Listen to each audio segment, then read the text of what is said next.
গৌতম গম্ভীৰেই হ'ব নেকি ভাৰতীয় ক্ৰিকেট দলৰ প্ৰশিক্ষক? গম্ভীৰ প্ৰশিক্ষক হ'লে তিনিগৰাকী ক্ৰিকেটাৰে ল'ব নেকি অৱসৰ? কোনেই তিনিগৰাকী ক্ৰিকেটাৰ? বিগত কেইমাহমানৰ পৰা BCCIয়ে সন্ধান কৰি আছে ভাৰতীয় ক্ৰিকেট দলৰ বাবে নতুন মুখ্য প্ৰশিক্ষক। টিম ইণ্ডিয়াৰ মুখ্য প্ৰশিক্ষকৰ দৌৰত সকলোতকৈ আগত আছে ভাৰতীয় ক্ৰিকেট দলৰ প্ৰাক্তন ক্ৰিকেটাৰ গৌতম গম্ভীৰৰ নাম। যদি গৌতম গম্ভীৰে কলকাতা নাইট ৰাইডাৰ্ছৰ মেণ্টৰৰ দায়িত্ব ত্যাগ কৰি ভাৰতীয় ক্ৰিকেট দলৰ মুখ্য প্ৰশিক্ষক হিচাপে যোগদান কৰে তেন্তে তিনিজন ভাৰতীয় খেলুৱৈৰ হ'ব সমস্যা। কিয়নো গৌতম গম্ভীৰক আক্ৰমণাত্মক আৰু কঠিন সিদ্ধান্তৰ বাবে জনা যায়। টিম ইণ্ডিয়াত বৰ্তমান সময়ত বহু খেলুৱৈয়ে বিশেষ প্ৰদৰ্শন দেখুৱাব নোৱাৰাৰ পাছতো দলৰ মূল একাদশত স্থান লাভ কৰি আছে।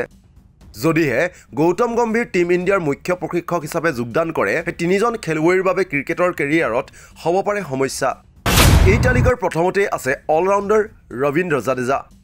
টিম ইণ্ডিয়াৰ ষ্টাৰ অলৰাউণ্ডাৰ ৰবীন্দ্ৰ জাদেজাই নিজৰ উন্নত প্ৰদৰ্শনৰ যোগেদি বহু সময়ত বিপদৰ পৰা উদ্ধাৰ কৰিছে ভাৰতীয় ক্ৰিকেট দলটোক।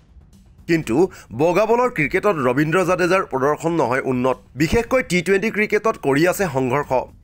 কিন্তু বিগত কিছুদিন ধৰি জাদেজাই বেটেৰীও দেখুৱাব পৰা নাই উন্নত প্ৰদৰ্শন। যদি ভাৰতীয় ক্ৰিকেট দলৰ মুখ্য প্ৰশিক্ষক হিচাপে গৌতম গম্ভীৰে দায়িত্ব গ্ৰহণ কৰে তেন্তে ক্ৰিকেটৰ কেৰিয়াৰত ৰবীন্দ্ৰ জাদেজাৰ বাবে হ'ব পাৰে সমস্যা।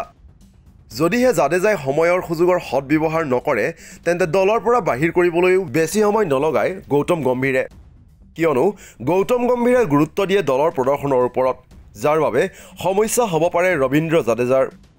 দ্বিতীয়তে যদি গৌতম গম্ভীৰে প্ৰশিক্ষকৰ দায়িত্ব গ্ৰহণ কৰে তেন্তে আন এগৰাকী খেলুৱৈৰো হ'ব পাৰে সমস্যা।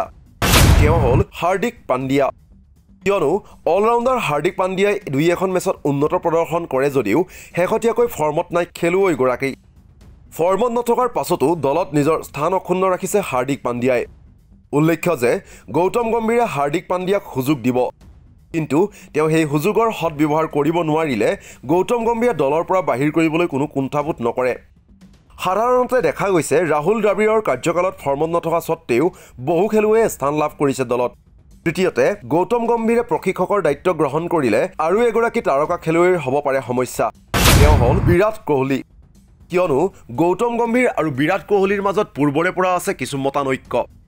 বিগত সময়ত এই মতানৈক্য খেলপথাৰতো দেখা গৈছিল। 2024 চনৰ IPLৰ সময়ত দুয়োৰে মাজত সম্পৰ্ক কিছু উন্নত হৈছিল যদিও গৌতম গম্ভীৰ প্ৰশিক্ষক হ'লে দুয়োজনে শ্বেয়াৰ কৰিব লাগিব ড্ৰেছিং ৰুম। গতিকে ড্ৰেছিং ৰুমত দুয়োৰে মাজত হ'ব পাৰে মতানৈক্য। উল্লেখ্য যে গৌতম গম্ভীৰ এগৰাকী সফল ক্ৰিকেটাৰ। 2007 চনৰ T20 বিশ্বকাপ আৰু 2011 চনৰ এদিনীয়া বিশ্বকাপত ভাৰতৰ জয়ত উল্লেখনীয় অৱদান আছিল গৌতম গম্ভীৰৰ। আনহাতে গৌতম গম্ভীৰৰ নেতৃত্বতেই কলকাতা নাইট ৰাইডাৰ্ছে 2012 আৰু 2014 চনত জয় কৰিছিল IPLৰ ট্ৰফি।